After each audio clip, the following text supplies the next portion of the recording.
अगर आपको मेरे वीडियो अच्छे लगते हैं तो मेरे चैनल को सब्सक्राइब करें और पूरा वीडियो देखें। तो चलिए चलते हैं कहानी की ओर। साल 1987 की ठंडी रात, इंदिरा गांधी अंतर्राष्ट्रीय हवा अड्डे पर सब कुछ सामान्य चल रहा था। तभी एयर ट्रैफिक कंट्रोल टावर पर तैनात अफसर अरविंद शर्मा को एक अजीब रेडियो सिग्नल मिला। यह फ्लाइट ZT-102 बोल रही थी, हम अपना रास्ता खो चुके हैं, चारों ओर सिर्फ कोहरा है, कुछ भी दिखाई नहीं दे रहा है। अरविंद एकदम चौंक गया। उसने तुरंत रिकॉर्ड चेक किए। ZT-102 नाम की कोई फ्लाइट उस दिन शेड्यूल में थी ही नहीं। और तो और वो फ्लाइट नंबर 1954 में एक हादसे में शिकार हो चुका था। 71 यात्रियों के साथ लापता हो गई थी वो, और आज तक उसका कोई मलबा नहीं मिला।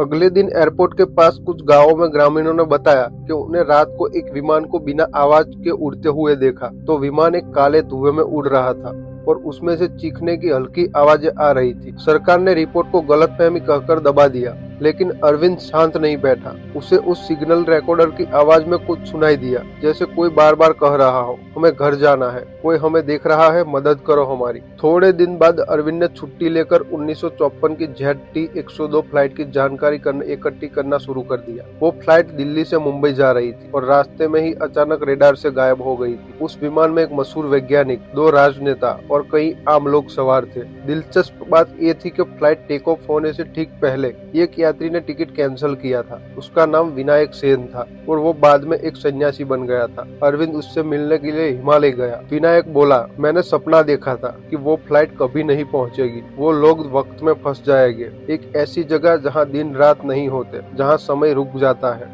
अरविंद वापस एयरपोर्ट पर आया और उसने तय किया कि उस रहस्यमय रेडियो से फिर एक बार सुनने की कोशिश करेगा। रात के 3 बजे उसे वही आवाज सुनाई दी, हम अभी भी वहीं हैं, प्लीज कोई हमें देख रहा है? इस बार अरविंद ने जवाब दिया, आप कहाँ हैं? हम कैसे मदद करेंगे? एक पल को तो सब शांत हो गया। फिर आवाज आई, हम दिल्ली एयरस्पेस में हैं, लेकिन हमारे चारों तरफ सिर्फ कोहरा है, हमें रास्ता दिखाओ। अरविंद ने एयरपोर्ट की सारी लाइट्स ऑन कर दी। रडार से पता चला कोई ऑब्जेक्ट दिल्ली से एयरस्पेस में दाखिल हुआ है। रनवे की लाइट्स पर अचानक एक पुराना विमान दिखा, जिसे देखकर रूह कांप गई। वो वही ZT-102 था, बिल्कुल 1954 का मॉडल। लेकिन जैसे ही वो रनवे के पास आया, धुएं में लिपट कर गायब हो गया। उस दिन के बाद से हर साल 5 मार्च को उसी समय एयर ट्रैफिक कंट्रोल को वही कॉल आता है, वही आवाज है, वही गुहार। ZT-102 की आत्माएं आज भी भटक रही है। शायद उन्हें कोई लैंडिंग की इजाजत नहीं देता, या शायद वो वक्त के किसी ऐसे घेरे में फंस गए हैं जहां से लौटना नामुमकिन है। क्या तुम्हें भी रात को सन्नाटे में किसी उड़ते हुए विमान की आवाज सुनाई देती है जिससे कोई नहीं सुन पाता? अगर हाँ, तो शायद तुम्हें वो ZT-102 ही दिख रहा है।